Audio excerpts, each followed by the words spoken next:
Quick addition. When I first took this job, I used to talk about our prospects a lot, and he used to roll his eyes like crazy. And now he's already talking about big league camp and which ones are going to be there and how excited he That's is just to a use them subtle and all that reference to stuff. some young players that have earned the right to come to big league camp. You guys can guess who those guys are. See you soon, Max, Kevin. Oh, now you're making the decision. Lorenzo. I got a lot of wish lists for big league camp. All right. AJ does not mention how you Lee. How dare you? How dare you? Scott Harris is a big fan of How You Lee. Welcome to another episode of Motor City Metrics Tiger Minor League Podcast here at TigersNLReport.com. I'm Rogelio Castillo. Alongside me is Brandon Day, Uper, and Mike. I'm sure Chris will be along shortly, or he fell asleep. This is the time of year where Chris is always doing stuff, and so there's a good chance because, like Monday, for example, I was going to do the show Monday, but we had stuff that we did over the weekend. It was a Castillo brother / get together with my son, and we got together on Buffalo Wild Wings. And before I knew it was 11 o'clock, and so I thought I'd do a proper end of the season show after the presser on Monday too with Scott Harris. We'll play some more clips for that later. And the Arizona Fall League is underway.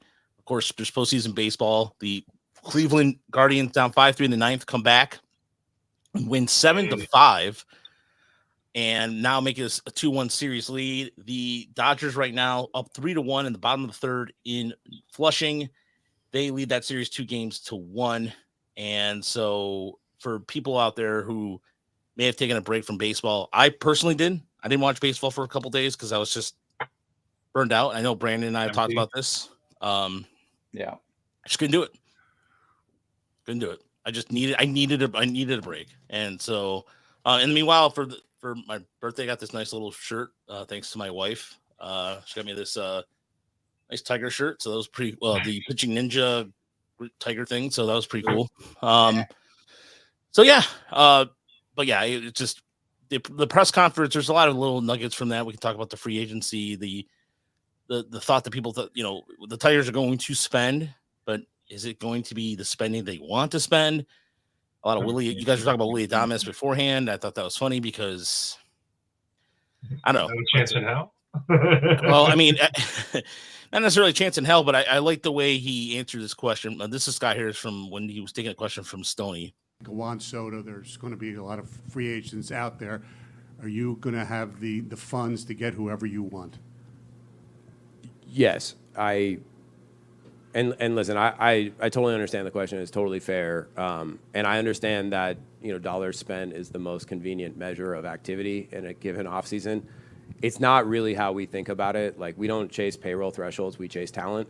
If there's a talented player we have conviction on that fits how we play and fits our clubhouse and he costs money, we're going to pursue him aggressively. If we find a talent we have conviction on that fits how we play and fits our clubhouse that costs prospects, we've done a lot of work to restock our farm system and should have the prospects to be able to make a trade like that. And if we find a situation where a player, who we have conviction on, who fits how we play, costs both money and prospects, well, we're prepared to do that too. We just have to anchor all our decisions by the talent and how much that player can help us first and foremost. It's what has guided us to this position that we are. And we're not going to lose sight of that. So there we go. They're going to spend. Somewhere Chris Illich takes a puff off a cigar and says, yes, good job, kid. Thank you. Yeah. Well said. Sounded great. Yeah. I can't believe they let him off the hook for Juan Soto right away, though. Like, can we at least talk about it? God. Yeah. Seems unlikely, doesn't it? It does seem unlikely. Well, I'll start. I'll go around the room here. There's Tyler mentioned this, and I was going to bring this up. The fact that this is the first time he did mention trading prospects. And this is a system that we've talked about numerous times by the way, Chris is taking the night off. So he went Monday. He's going to take the night off. I just texted him here now. But it was the Tigers have trading capital. I mean, they have a glutton of second basemen. You have Peyton Graham, who's in the Arizona Fall League. I think there's reasons why there's certain players being profiled. I know pain, sadness. I get it, Brandon. Yeah. But he's also been plagued by injury and just hasn't been good. I mean, it's unfortunate, but as far as Gio Urshela 2.0, I think the Tigers do. I do think the Tigers have something. They have a player or two that they are looking at right now that they probably have a potential offer for.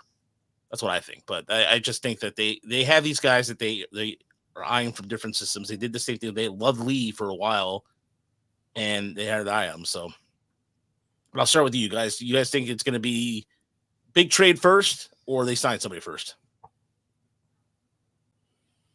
I don't know about first, but I do think a trade is it's hard to know like what's going to come in what order, but they're going to sign pitching. I feel like there's going to be, some pitching signed, but it wouldn't surprise me a bit. No, if they went and traded, for a position player. The thing is they like youth though. And it's like, it doesn't really fit kind of where they're at to think about trying to get a guy who's like 2 years into the league or 1 year into the league or trading prospects for another, upper level prospect, unless you're talking about like, oh, we're trading Bryce Rainier for a, Leodis DeVries or somebody, I don't really see that kind of thing happening.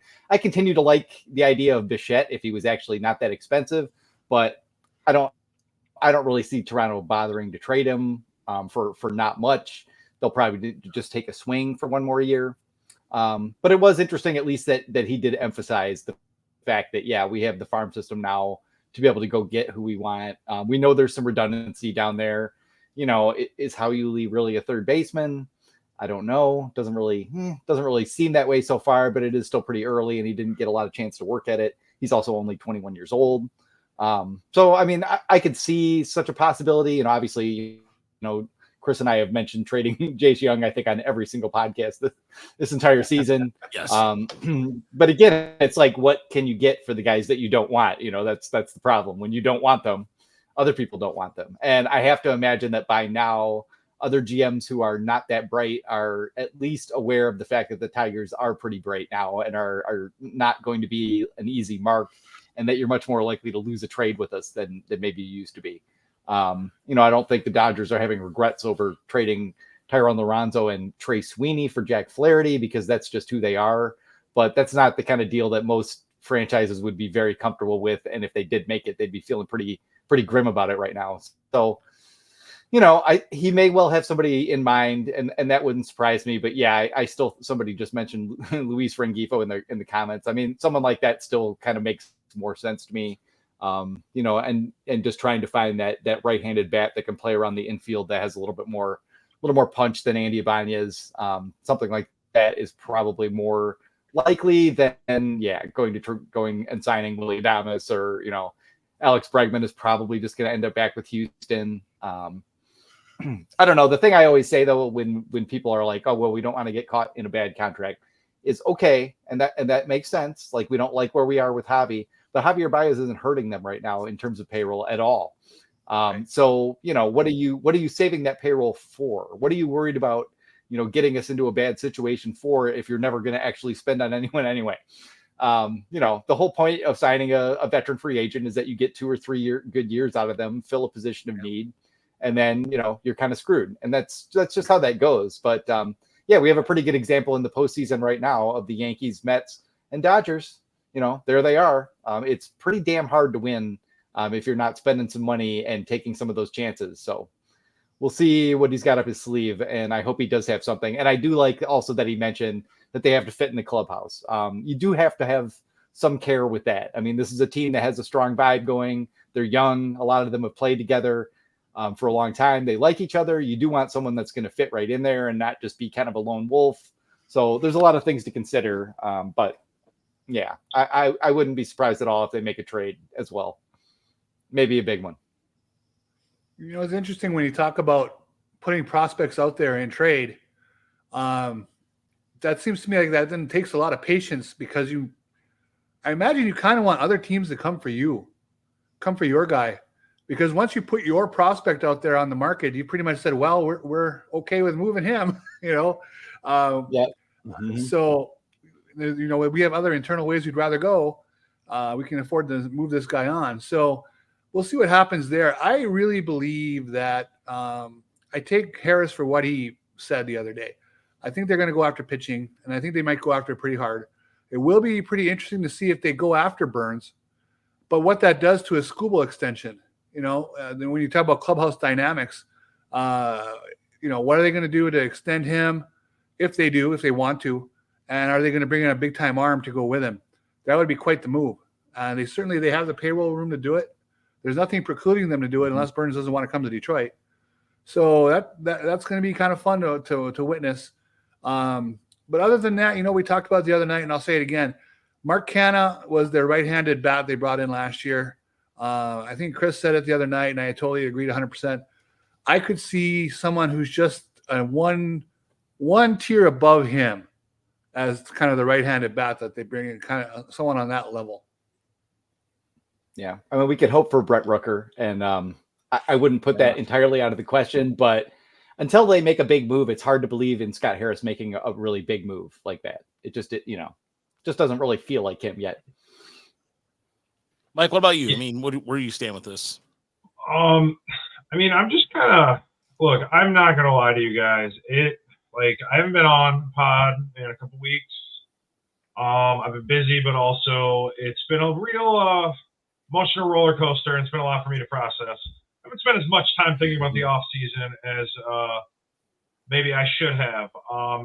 But I just think the way I'm looking at it is just looking at the crop. My biggest concern is just I want an upgrade at first base, and I just don't see one in the free agent market. I think that's something that they probably have to make a trade for. And that to me is I want to love Torque and I want to believe in him, but I also know in my heart that if he's a starting first baseman with no competition going into next year, I'm not going to feel very good about it. So honestly, that's like the number one thing. I mean, pitching, obviously, I feel like I'm kind of ignoring pitching. I feel like number one offensively, that's what I'm thinking about. So I'm seeing a trade. Christian, I see people saying Christian Walker. I just worry because he's a little older and like they were saying, a good fit culturally and with the team. He's just, I don't know if that's where the fit is my only concern with him. So I just see a trade at first base being something that could kickstart things off and it would make me feel great about the offseason, honestly. Yeah, I mean, I think that if you noticed during the press conference, the biggest thing he said was that Torque needs to have a good offseason. That was a very strong, like worded, I don't want to say coded or not speaking for him firsthand. But that was very indicative. That was the one thing that he really went into detail about, talking about like, okay, he's constantly caught between, trying to sit on different shapes or, cover different zones and can't do both together. He didn't go into that much detail about anyone else. So, and it was interesting. He does have an option left. They don't have to commit to him. But again, if we're talking about trading someone, if you can package Torque with someone to a team that's interested and can give him at bats and, is willing to kind of, try things out and put up with, maybe some struggles, then maybe that's another route to go with Torkelson. Or something like, Nick Spillane just texted me, one of our fans. He said, way off the radar, but what if the Tigers empty the clip with Sorry Gibson Long, Jaden Hammond, and others for Austin Riley? Braves are thin on pitching and have a lot of money extensions locked in. Never know. That's not, Austin Riley, same state as Mississippi as Cole Keith. Yeah. That's a really kind of like that's not a bad idea. The Braves are at this point where they're going to break it down. They're going to bring Acuna back next year, most likely. I don't know why they wouldn't keep loaded up for another run, but that's a great idea. Austin Riley would be wonderful. But, Raj, I just want to ask you, because Chris and I talked about the other night about Torkelson. One thing I would have loved if someone had followed up with Harris once he said he's got to have a great off season, right? I would love to know more about what that means. What does that look like? And maybe he would never tell us that, but I'd be interested to know what your thoughts are. What does a good off season look like for him? Is it just a matter of he does some work that we don't see and he shows up a better guy on March 1st, or what? I think it's exactly that, Uber. Brandon and I, Chris, broke down his swing like 1,000 times during the summer to see if there was any hitches and differences, and there was subtle, but it was really, really, you had to really kind of pay attention. I really think that he has to go and maybe start back, take the advice that they maybe gave him and use it.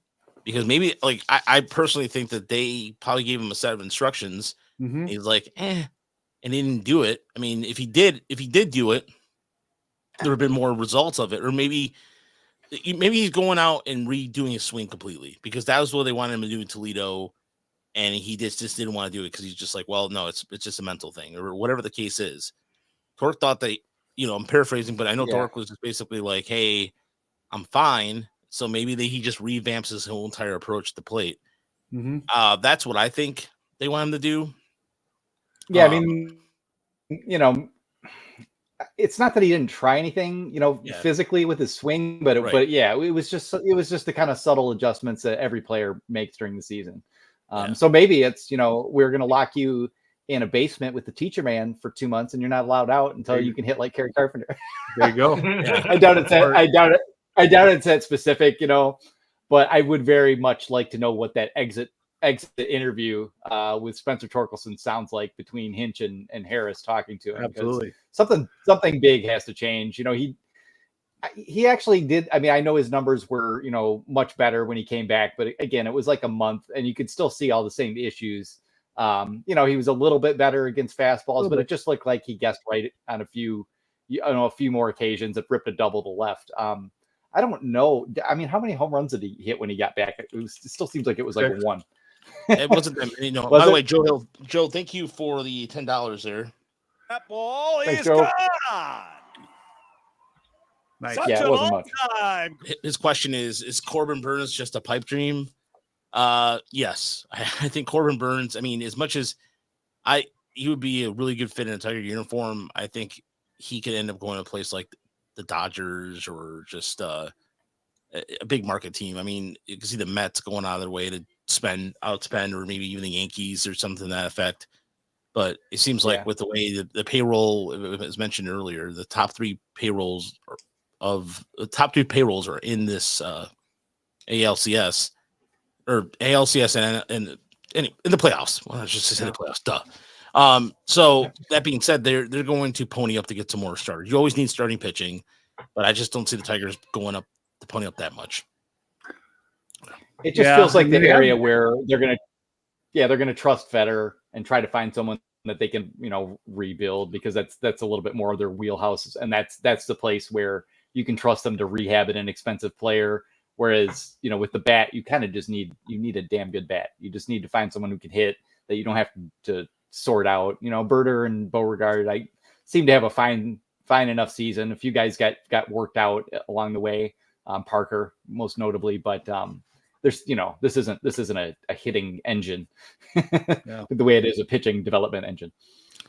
I like what Michael Mayer here said. He said the problem with Torque is he's always been horrible early in the season. So unless he's good in spring and April, how do we know he's the same old Torque? That's a great point. That is. Yeah. Here's the thing. I've always said this, and I've said this about pretty much all walks of life, professionally, baseball, whatever. The easiest thing in the world is to do nothing. Okay, they don't have to make a move, right? I mean, I know that would make Mike upset, and I get it. But they have him under team control. He's not arbitration eligible. He's dirt cheap. He has an option remaining, the whole deal. So if they decide to invest heavily in a third baseman, let's say they do go get Alex Bregman. Okay, does that maybe preclude them adding a ton of payroll at first base when they know they have Torkelson sitting there who they think they can possibly work with? I don't know. So I don't think it's a done deal that they upgrade with him. I think it's a very high probability that someone who doesn't own a first baseman's glove in that clubhouse might have one next year. I think that's the easiest solution because, again, that's close to doing nothing because the guy's already in the clubhouse. So we'll see. It just depends on what big ticket right-handed bat can come their way and where he plays. Can Justin Henry Malloy play first? Because, I feel like he doesn't have a position. I feel like he can't field anywhere. Maybe that's first base because I don't know. Well, that's definitely. I was really surprised when I said that. Yeah, I mean, I definitely was. Yeah, I definitely was surprised that they didn't try that this year because he's not fast. He's not going to fit into this outfield. They've emphasized over and over again that they want a strong defensive outfield, and they're which kind of is an admission that we're not as worried about the infield, which makes sense. Preventing extra base hits is far more important. So I just don't really ever see him getting any reps, in an AJ Hinch team in left field. It's just not likely to happen unless Riley Green gets hurt again, which, he probably will. But but I don't think he's going to be there. So yeah, I mean, maybe just a little bit, but between him and Carey, that's we've had people on the sites, talking about Carey, like, can Carey play first base? Well, I mean, I have no idea, but Justin Henry Malloy's problem at third base wasn't necessarily like his hands; it was his mobility and his, and his throwing side to side. It was really so side yeah. to side. Yeah, so I mean, it's way more likely that he could. Yeah, it's way more likely that he could move to first. And that gives you a backup plan, but it doesn't give you the kind of platoon option that they would seem to favor. Right. But like Cooper says, it's all moving pieces. Like, if you're going to keep Torque because you got a killer third baseman, and you teach Malloy to play first base, and then you wait for Josue Briceño to get here in July, probably. I'm kidding. Relax, everyone. Maybe not quite that fast, but fairly soon. But yeah, they're not gonna solve shortstop, third base, and first base all, and they probably shouldn't. And we want upgrades, and we also want them to keep some flexibility to adjust as the season goes on, because you don't know what's going to happen. You don't want to spend $60 million in the offseason, trade a couple prospects too, and we're all excited, and then someone gets hurt, in the middle of the season, and you don't have the flexibility, to replace them. So they do need to keep some options open, and I'm sure they will, because Scott Harris loves some flexibility and some options. But yeah, one of those positions has to be filled, and first base is the one where it's easiest to see them being able to convert someone. I mean, if they have an infielder and they want to move Colt Keith over there, they can do that too. Colt Keith was fine at second base, but he's not a standout in any way there. So yeah, I mean, that's the position that you can mix and match. But on the other hand, it's also the easiest one to just go get a big bat if one is available in trade, or if they like Christian Walker and can get him for 1 or 2 years, rather than having to make some long-term commitment to a 34-year-old. I think he's 34.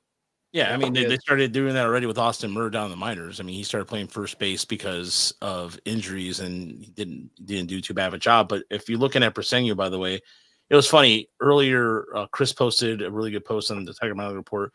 Most home runs by a Tiger prospect in the Arizona Fall League since 2005.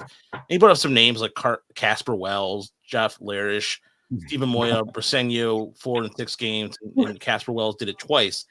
But people are like, oh, those names are atrocious.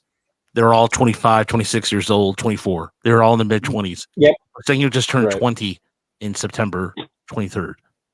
That's where Chris went wrong, though. You never associate a good player with anyone else that anyone will have bad feelings about, because people will just be like, Yeah, they like fly. Jeff Larish. Yeah, Jeff Larish.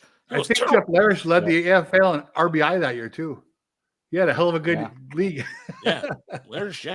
Yep. Yeah, don't worry, folks. Briceño is a freaking monster. Okay, don't even worry about it. The kid is going to hit. I have no doubts about him.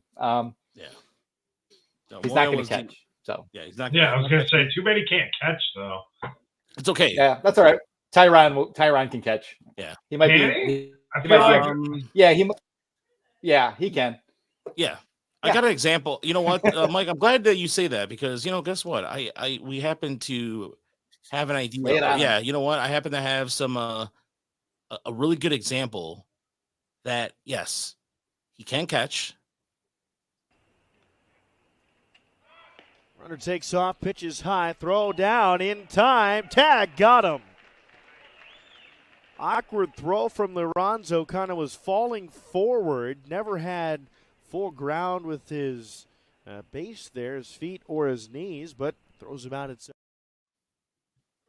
That wasn't exactly the prettiest throw, but that was still, I mean, one strike, pretty good there, but nevertheless. But you guys did the work. Right? You talked to, people from the Wisconsin Timber Rattlers, and there was some sense that like, he's not that good. The arm strength isn't that good. The pop times aren't that good. But when you actually look at his best work, it's quite good. So he has the ability. I don't know that he'll ever be the starting catcher. He might be like, catcher DH kind of a situation, kind of a V-Mart type deal more. But the Tigers coach catching well. He's got the arm. He's got enough mobility, and he seems to be like, super work ethic guy. So, he's got to work on his framing and his blocking quite a bit. But I think there's a pretty high percentage chance that he can at least be your second catcher and, make the bat play that way. I mean, he's working with Pena Pena talked about his ability to. The one thing he has to work on his side is in terms of like blocking and kind of side to side a little bit. That's where he struggled a lot with the Dodgers, and so I think that with working with Pena, who was really defensive first catcher when he played, and he was very. I mean, he's been worked with Alfonso in Erie, or before he got to Erie too. So there's you're right, Brandon. The coachability with that is fine. And as far as Briseño's playing first base, I think he's been playing first base the entire time, Stan. He's been down in the Arizona Fall League. So it's just a matter of he's going, if the Tigers are going to continue to do how they're doing it traditionally, he's going to start the year at West Michigan. And if he hits, look, if he's in for power in the Midwest League, forget about it. I mean, because the Midwest League is a league that you cannot hit for power in. Especially in April, right? Yeah, especially in April. And the weather, the ballparks. I mean, you look at where the Whitecaps play, it is a cavern compared to Erie. I mean, I've talked to Dan Hasty about it numerous times. He jokes about it all the time, but center field is deep. It's just as deep as Comerica Park is. And they're redoing it this year. And so that's why when you see the numbers at West Michigan, power-wise, you're like, what? And then it's a completely different ball game when they get to Erie, which is why I'm interested to see what happens with Campos. But if he can hit there, if Briseño was doing the same thing he's doing now in Arizona Fall League in High A in that league, watch out. I mean, it's just gonna be a matter of him just fast tracking at that point, because I mean, when you've seen guys like on Twitter going, "Oh, he looks like a man among boys," he does. Yeah. I mean, I'm fully convinced if he was with West Michigan when they got called up, and Clark and McGonigal got called up, West Michigan was in the playoff race. They're about 2 or 3 games back, and talking to Chris about this, because this is what we do as grown men, texting each other. I think Briseño would have. I think he would have been. They could have gotten in the playoffs that way with him, and they would have dominated. Yeah, I mean, and you look at his the bat control and the plate. I mean, he's like, it's like if Kevin McGonigal was bitten by a radioactive spider. I mean, that's what he's like. I mean, he's huge. He's got the power, but he doesn't strike out. Yeah, I mean, Jed is not wrong. He does look like he's like, fully developed already. And that's the thing. Like, it's not impossible that they are just playing him at first base because they don't want to mess with the knee still. Yeah. But I just think the bat needs to be fast tracked, and teaching him to catch is going to drag him way down when the bat itself is probably just about AA ready. I mean, he bombed on Andrew Painter the other day, as one of his 3 home runs in one game. And I know it's Arizona, but he hit the goddamn thing like 430 feet. So he hits the ball really hard a lot is what we saw all spring. And he still had a little bit of, okay, he needs to catch more balls out front, needs to pull a few more balls in the air to cash in on this. But I mean, he just turned 20. Yeah. I'm a believer. I mean, Briseño is not far from the top 100 in my book either. Yeah. So it's just that, defensively, he's just going to be kind of an average first baseman probably. So if he, obviously becoming a first baseman, and if he does go to West Michigan and hits immediately and continues to show this power, will the Tigers jump into kind of what we're seeing around Major League Baseball, where guys are coming up sooner than ever? And if he's a bat first guy and playing a defensive position that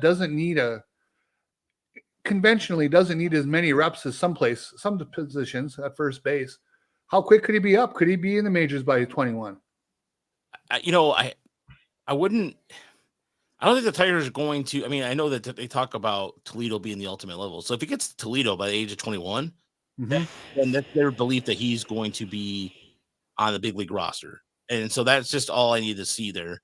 But maybe they job him at the end of next year if he's just wrecking shop at at Erie or something. It's not impossible. It's probably more 2026, but I think he's going to move pretty fast next year. It probably depends on if they sign 2-3 stopgaps like they did this offseason. Yeah. If they just sign Gio Urshela again, then I'm not saying him specifically, but maybe they sign a nobody just to fill a gap at first base. If that happens, then unfortunately that also affects him. So I'm not saying that's what they're going to do. Just Yeah. Or they could It's an trade him, interesting too. aside to just think of like the cast offs, like, like the guys that they just signed and ditched: Andrew Chafin, Mark Canna, Carson Kelly was here only, just on a 1-year deal, Jack Flaherty, and the prospects that they got back from that. Like, if you just think of it in a strict equation of paying for, prospects based on what a half season of those guys cost. Yeah, Scott Harris did really well, I think. So yeah, no, I mean, if you're looking at like a guy I don't mind that Carlos Santana idea. I mean, he has hit very, very well at Comerica Park. I mean, his numbers at Comerica Park are ridiculous. For it does feel like deal, signing like prime Nelson Cruz or something. Yeah, it'd feel real weird to see Carlos Yeah. Santana at first base, but I wouldn't hate it. Yeah, I wouldn't hate it either. The fact that he's a right-handed bat with power, and he put up a 2.5 WAR this season at the age of 38. And look, he's a guy, and I like that idea stand a lot. But the chances, I want to address these two questions real quick here. Odds are Matt Manning getting traded this offseason. Look, if Matt Manning wasn't on the roster this year, down the stretch, that should tell you everything you need to know. Simple as that. Because Matt Manning could pitch, but didn't pitch. If he was down, I just think that maybe the Matt Manning experience, I'm not trying to speculate this, but if he could, I mean, he was healthy and he wasn't there last month. He was healthy and Ty Madden made the wild card roster. There we go. So, Thank you. You go.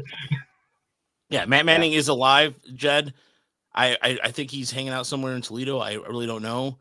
But I know that the Tigers have just kind of gone frustrated with him a little bit with just things about like pitching design and not listening and what have you. So there's been, the rumblings have been there for a while and the signs are there because if, he felt like he wasn't listening to instruction. And so, and a chance of getting Vlad Jr., I just think he's so blue. I mean, he's so Toronto. He doesn't want, after that series against the Tigers, I think it was in July, he went off on a tear and I think he doesn't want to leave Toronto. I think that Toronto it's not synonymous, him in Toronto.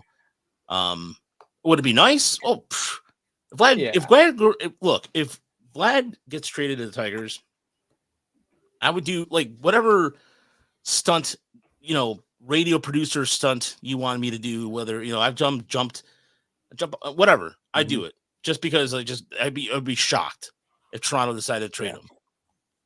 I mean, we're all, Sabre guys and stuff. We know what he's worth, and it hasn't necessarily been just lights out his whole young career so far, but he's Toronto's identity.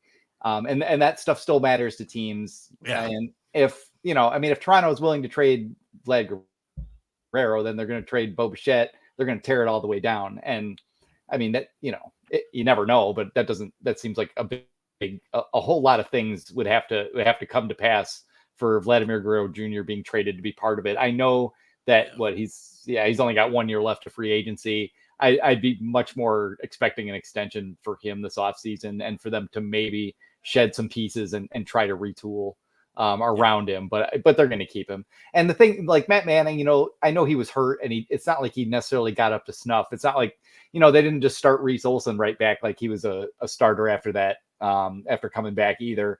But Manning was throwing 95, 96 in that last outing. He broke off some pretty solid splitters, but more often he just looked like he always does. And they didn't just, didn't choose to add him, didn't try to throw him in the bullpen and say, hey, throw 98. Yeah. They did that with Jackson Jobe, who doesn't, and Manning's command isn't amazing, but it's still a little bit more advanced than Jobe's kind of is. So yeah, I mean, I don't know what you're going to get for him, but you also look at the 40-man roster crunch, and I see plenty of guys that they could just flat out release from, obviously there's Faedo, Valade, Madris down there. Maybe, who knows, maybe they trade Eddie. Yeah, maybe they trade Eddie's Leonard. I don't know. But yeah, it's hard to imagine. Yeah, it's hard to imagine Manning is back. We're going to package Manning, Alex Faedo, everything we don't want. And then we're going to trade for Riley. That's what's going to happen. But yeah, they're going to let Mize walk too, right? I don't know. I think they still kind of like Mize because he's a hard worker. He throws 97, 98 with a ton of extension, which I didn't really even realize till late last year how good his extension had been, and it was even better this year. I still don't know because his breaking ball just sucks. And I've ranted about the slider a few times this year, and the splitter's still not really that much of a weapon, but I don't know. I think they might still stick with him, even though he's going to cost them a little bit more. And they haggled over nickels and dimes with him last year. But there's a chance he could get traded. He's another one that I could see getting a change of scenery trade, but I still think they kind of like him. I think they still think there's something that can be done because he's very coachable. I just know with the whole 60-day DL situation at the end of last year, it seemed like there was the rumblings of an unhappy relationship. So I think before they made the playoffs, that was something that we brought up. And then, as they're making the playoffs, it just seems like not all that important at that time. And he didn't get to pitch at all. Exactly. Yeah. And that's what I was going to say. It's just like, not only did that all happen, he mentioned how badly he wanted to pitch. You pitched, like 2 games down the stretch, and then he didn't get used at all. So I don't know. I guess for me, that would not be a shock at all if Mize isn't on the roster. I just think he's going to make in arbitration, was it like $3 million? You're right. I think, and it's easy for me to say, but in the baseball world, that's chump change. I think if they strike, if he comes back and has a big year, there's a lot of value to be mined there. Yeah, for $3 million. And it's not a huge loss if he pitches like he did this year, or has the same kind of year. It's not going to sink their ship. So I think he's worth rolling another year on roll the dice one more time and see what he has. The velocity was up. There were some things I liked about what he was doing at times with his fastball. I've been complaining about his fastball usage for years and not pitching inside. He still doesn't do it enough. But if he ever gets there, I think it changes everything. Yeah, I mean, and it is, you can talk yourself into it because it'll be his second year back from TJ as well. That's what scares me about like Scott Harrison, his love for Matt Boyd as well. But yeah, I don't know. Mize is a really interesting question. I'll say that much. Like Manning is much more the one where it kind of feels like things have run its course there. But Mize, I could see them, thinking they could do something with even if he's a reliever, maybe for $3.5 million, that could work for him. But yeah. Matt Manning, there's a chance he's traded too. 2015, Matt Manning, right? That's a hell of a long time. 16. It was 16. Okay, still a hell of a long time. He's had his chances. I think he's the longest tenured Tiger. Yeah, he probably is. And then Faedo's like 29. Like, there's no way he's coming back. I just can't imagine. There's just not that much there. It's still just like a pretty good slider, like a above average, but not plus slider, and not much else. So, yeah, it feels like the purge is gonna come for maybe all 3 of those guys. But if I was betting, Mize would be the one that I could see them deciding, all right, we can try this again. Someone mentioned up there that is framing going to be as valuable with the challenge system? No, it's still going to be somewhat valuable because you're not going to, when they get to doing this, and I don't know for sure if it'll happen next year or the year after because they're still messing with it, but it's still going to have some value. But yeah, it will be diminished to some degree, but you're not going to be able to be Captain Hammerhands back there either. It's not going to go that far. It's still just going to be a challenge system. And I don't know if they'll ever go beyond that. And I don't know if I want them to. The more we watch just like the pure ABS, the more I disliked it. So, I like a little bit of edge. I don't know. It's just awkward because if you're new to the game and you're young and you're just looking at it, it's like, well, why the hell wouldn't you do this? Why wouldn't you just have a perfect system? But on the other hand, then there's like 100 years of history that then gets erased. So because it's never been that way. I mean, you go watch any game from the 70s and the strike zone's like this wide, but it also shifts this way depending on who it is. Umpires now are way better than they used to be. That's something that's never brought up. The umpiring today is better than it's ever been. Way better. I have to agree. And and they get ripped on, and that's part of the job. I defend umpires a lot, but I know. I mean, obviously, your team's losing and they get a bad call, they're going to yell at the umpire. Fine. But yeah, that's the best part is they've never been more consistent with their strike zone than they are now. Because it's a hard job. Yeah, but they didn't have scorecards coming out after every game, 40 years ago, where people are dissecting literally every pitch that they call. And there was no So- box where you could just yell at your TV from home about it. Yeah. Exactly. Or for that matter, or they didn't have those cool strike zone graphics on TV Right. back in the 70s and 80s. Instead, it was just a bunch of beer commercials or what have you. So that's what they, I Here's almost another feel like thing. the- If they Go stop throwing out the ball, sorry, I got one more. Yeah. Like this is how the game has changed. But if they stop throwing out the ball the way they didn't used to, like in the 60s, a ball might get fouled off. Like you'd see some crazy pitches, and you wouldn't need spider tack to throw them. So it would be erratic. But the game has just changed so much in those ways. It is more about speed and precision now. But Greg Maddux will tell you, if you get a ball with a scuff on the side of it, you can make it do some crazy things.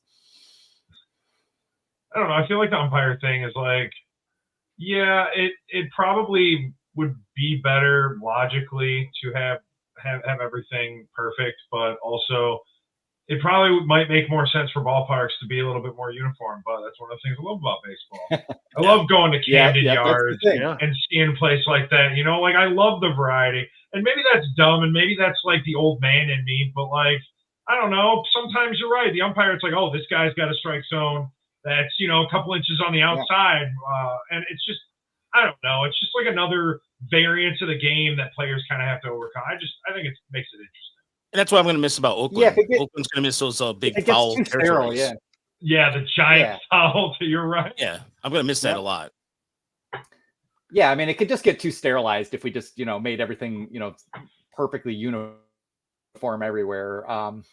Baseball is supposed to be a game where weird crap happens and you have to overcome it, and that's not always fair. And, they've tried to squeeze that out of most of the other sports, but baseball still has a lot of that, and it's still played outdoors for the most part.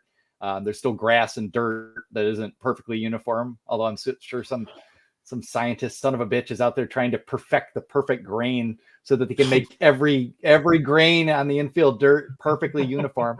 But perfectly green too. By the way, thank you for the $5 workout. Off the Frickers building. Yeah. Oh, you know that's happening too. Like the carp. I mean, remember in the 70s and 80s, they used to have a lot of the carpet fields, like the was it Olympia Stadium or where the Expos played. I remember Andre Dawson talking about how that stadium took years off of his career because of with the knees, and so brutal. The Metrodome did. St. Louis, San Francisco, Three River Stadium, Riverfront, Cincinnati, Philadelphia. Yeah. Somehow the Twins managed to go from the Metrodome to grass and hurt all their players even more. What is under target field? Like, what did they build that on? On like a bed of diamond? I don't know. Indian burial grounds. I mean, we're in Minnesota. I mean, it's probably that too. That part of Minnesota there, but no. I will say this. As far as like the I should mention too, for the next couple of weeks or so, the show is kind of going on a semi hiatus, I guess. We're doing some stuff for the minor leagues. We're doing like our tool series, so we'll be breaking down players. We'll be doing our awards. I've been slacking, sitting on our the Rainer Castillo award. He won a newcomer of the year, but there's some nuances to it. And then we're going to do the reliever award. So there's going to be some things coming out on that side. But in terms of podcast wise, we're going to probably take a break till probably the beginning of November to cover, out of season break until the World Series happens. And then we'll be picking back up maybe once or twice a week, or I'm sorry, not once or twice a week. Wow.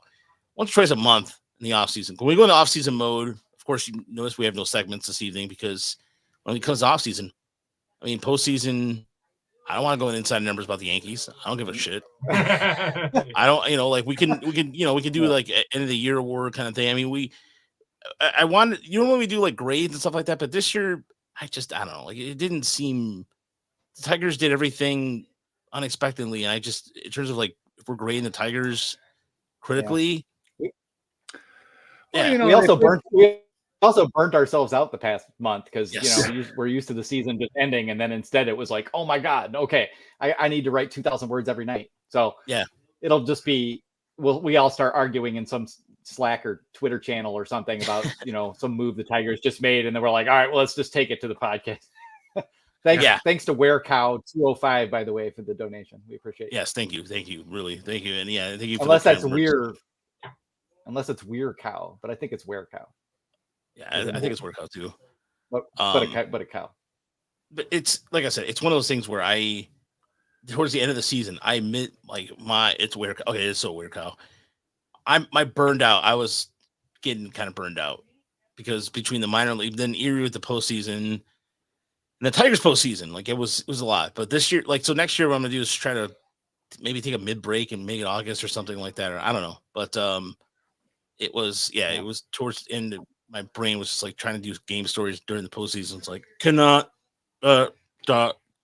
and so also I was trying to pick up a couple freelance things through Fansided, and anyway, neither there or there. Yeah. But that's how the next couple weeks we'll look around here, Tiger Minor Report. We're going to be continuing to watch the Arizona Fall League. Emily Walden will be out there. I'm sure hopefully she'll share some clips. We'll see. But she's going to be out there a couple days or a couple weeks rather. And I know that the GM meetings are in San Antonio this year. So if you want to donate, get us down to the winter. I mean, winter means cool, but actually we'll be starting to GoFundMe for spring training and all that stuff later this year. Joe, thank you for the $5. Off the Frickers building. And his question is for each of you: who's your Tiger? Can be current or all time. Ooh. Wow. You know what, Mike? I'll let you go. Yeah. I'm gonna put you on the spot, Mike, first. I mean, look, my Tigers fan was going to be a lot more recent, probably. Sorry, my Miggy's always going to be my. I'm not. I'm just simply saying you're looking at a guy who played baseball his whole life and didn't really start appreciating it until after he stopped playing.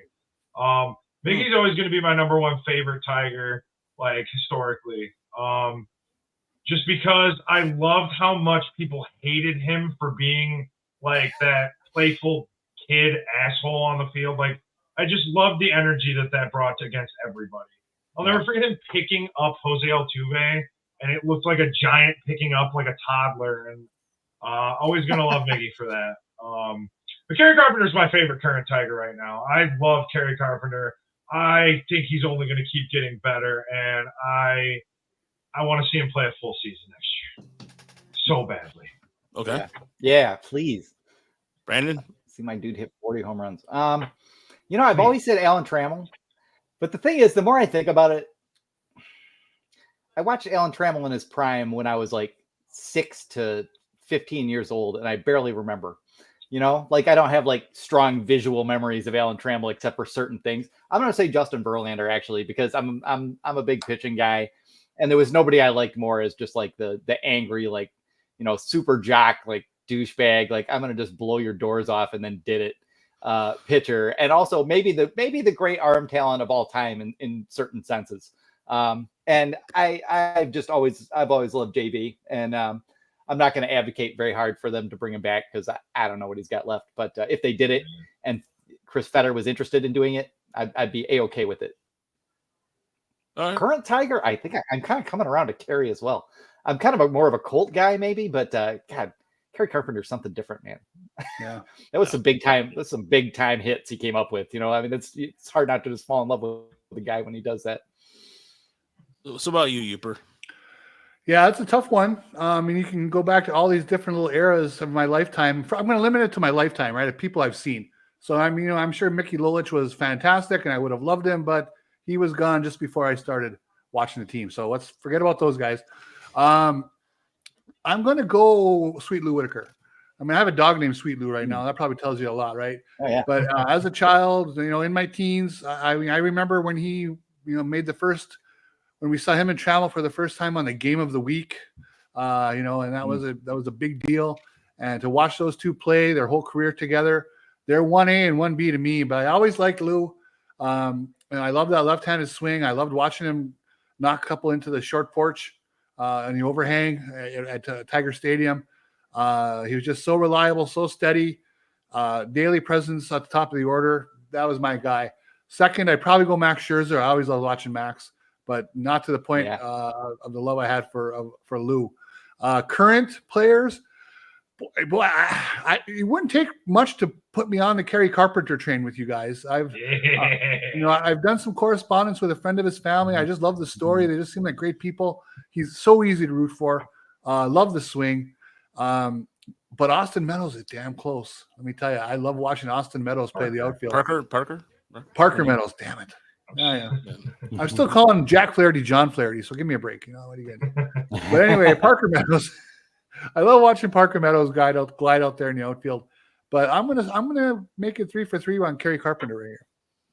All right. So I could have gone Parker as well. I just have that lingering little bit of fear. Like I just want to see a little bit more. I want to see him like go through a slump at the major league level and then get out of it. But I could probably be convinced to go Parker too.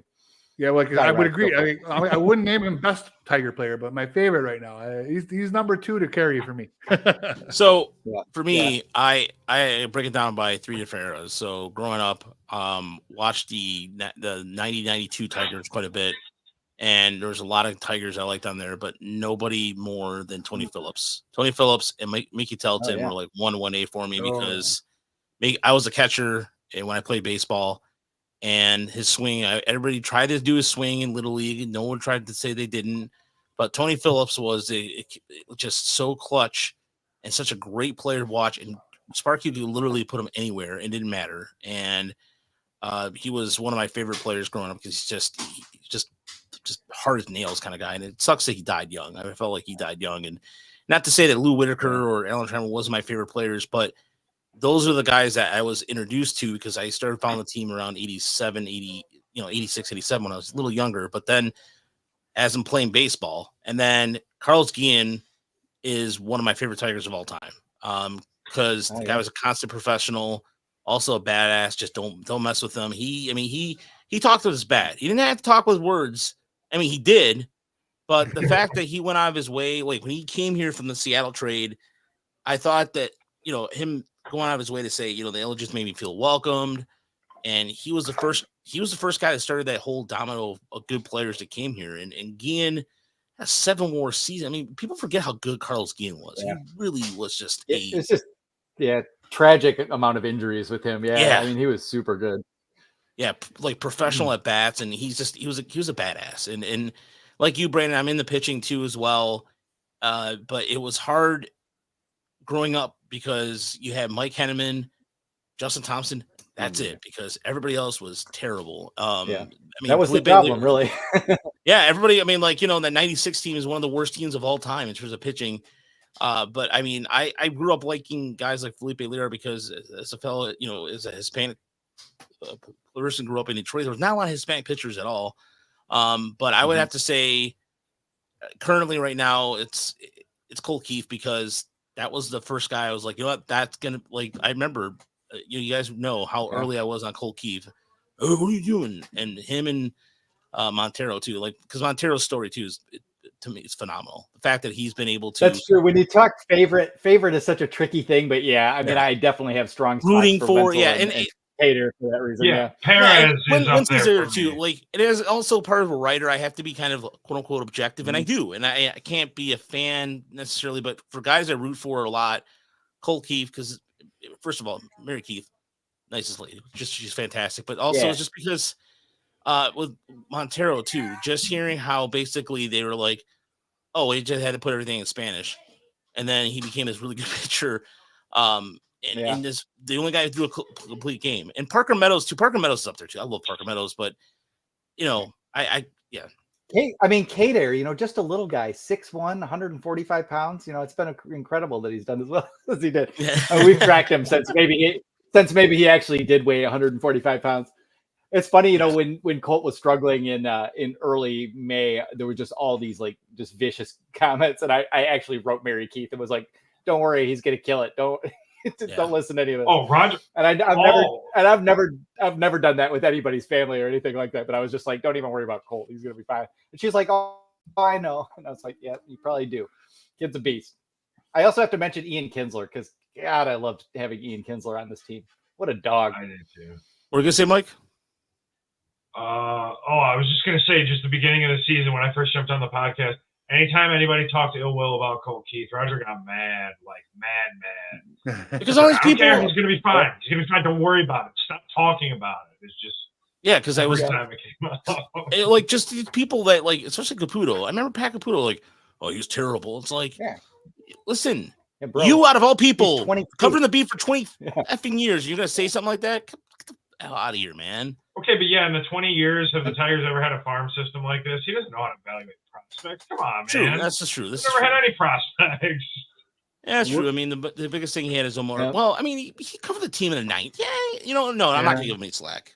No, I'm not cutting that slack. I'm not cutting that guy slack. No way. Pat's the one who's supposed to know baseball, Yeah, and he's the by the book on standards of sport. 97-1, he's easily the expert, on Yeah. baseball there. He's the one person I can actually listen to talk baseball because he does know his stuff.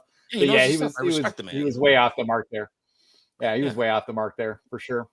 Shout out to Joe Hill here about his mention during that early '90s era. Travis Fryman was my guy. Oh, yeah. I love that Love guy. it. I loved Love watching him. I wrote it from the time he came up as a rookie. To me, that team was him and Cecil and Mickey Tettleton. Those are the three I really rooted for. But I loved Fryman. I was sad as hell the day they let him go to Cleveland. It was really a bummer. But and it's amazing how many times, as someone who did a lot of chat room stuff in the early 2000s when the internet was getting cranked up, people would say the Tigers haven't had a third baseman since George Kell. I was like, what are you talking about? Travis Fryman was a hell of a player. So he was always a little bit overlooked, which I felt was too bad. You know the trade that really pissed me off? The one trade that I went to Spain the summer that David Wells got traded because the Tigers were doing okay. And then I got back and I found out David Wells got traded. And I was furious because this is the day before the internet. And so you hit your local paper. And in Spain, obviously, I'm not getting the Detroit news. So I come back to find out trade for who the hell's TJ? What? TJ Nikowski? Dean Crow? What the fuck is going on? What is this? I was pissed. Future commentator CJ Nitkowski? What? Yeah. What? Yeah. What was that? David Wells was one of the best until JD Martinez was one of the best spring training pickups the Tigers ever had. He picked him up. Toronto somewhat. Yeah. Because Tigers were also obsessed with former Blue Jays. Remember that John rest in peace, John Cerruti, Lloyd Mosby. For whatever reason, Sparky loved the former Jays. Now becoming the old man podcast. People are like, Lloyd Mosby, who the hell is Lloyd Mosby? Some people may not remember him at all, but or Junior Felix. Down Barbaro Garbay's 1984 season. Yeah, let's talk about Junior Felix. Former Blue Jay too. Barbaro Garbay, fantastic. Doing a great job. He did a great job. I want to mention real quick too before we get out of here.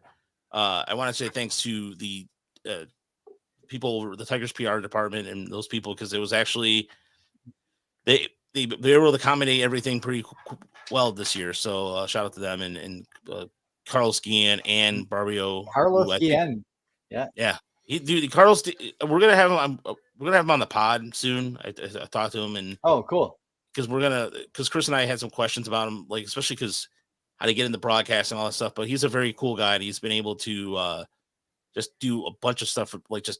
He's not only does all the translation, but he does the broadcasting. He does all the PR. Like he does a lot. I mean, he wears a lot of different hats, and he's done him and Garbay. Yeah, it's out there. It's done a good job. So, yeah, it's really been interesting. Like the role that he's carved out. I mean, it just feels like so different from anything else. That the Tigers have ever had, and we've all, you and I have complained about this forever. It's like hard to believe that a sport or an organization like MLB that has like 30% Hispanic players who speak Spanish, and it's like no one in charge anywhere speaks Spanish. So it's like in any other industry this would just be like, what the hell is wrong with you guys? And they're finally catching up, and ¿por qué?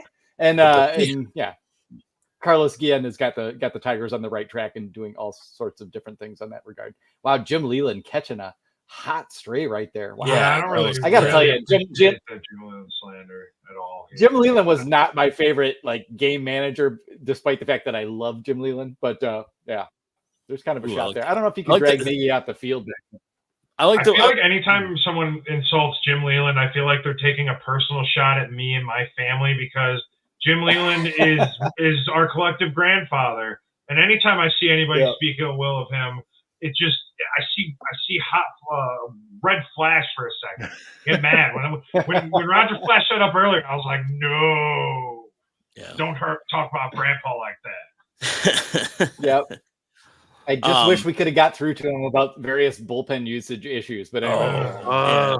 That was. I mean, he was trying to use his days in the Pirates, like Keep the Drew Bob Smiley walk in the game. Damn it. Yeah, the Bob walk by Boston. like what was it, Bob walk, Stan, Melinda, those Yeah. days where he had it wasn't going to work here. But thanks so much for doing. Thanks Jake for Rogers, so much for too. Jake. Yeah. I mentioned it. Yeah.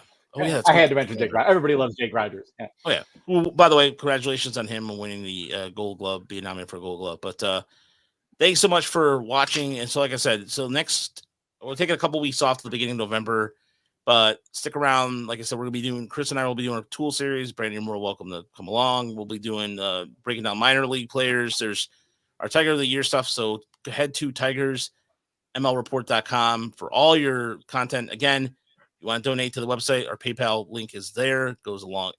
Everything goes back to the site. If you want to purchase merch, there's that on the site too as well. So everything you want to support the site is on TigersMLReport.com. Jerry's gonna have a new video on our Patreon. I'm gonna put that in there. And Brandon, was there anything you want to plug for Bless You Boys? No, I just want to thank the commenters here because the comments are always like both hilarious and educated, and I do appreciate it. I'm doing the 40-man roster preview, so I'll have that out soon, and then we'll keep covering Arizona Fall League, and I'll probably have a big stroke piece about Brycinho here pretty shortly as well because I'm hype right now. I'm hyped. You know what I'm hyped for? I'm hyped for Rainer Castillo's sliders. Have you guys seen his slider? I'm hyped for Gabriel Reyes' slider. Okay. Yeah, between the two of them, I'm really excited to see those two. Oh no! Don't get me started on I'm excited for some Gabriel Reyes. I wish he was. Maybe he might pitch the Winter League, Dominican Winter League. I hope he does. Yeah, maybe. That'd be badass. I would watch that. But Rainer Castillo, who has a really good slider a sinker and a fastball, developed one of these already. Yeah.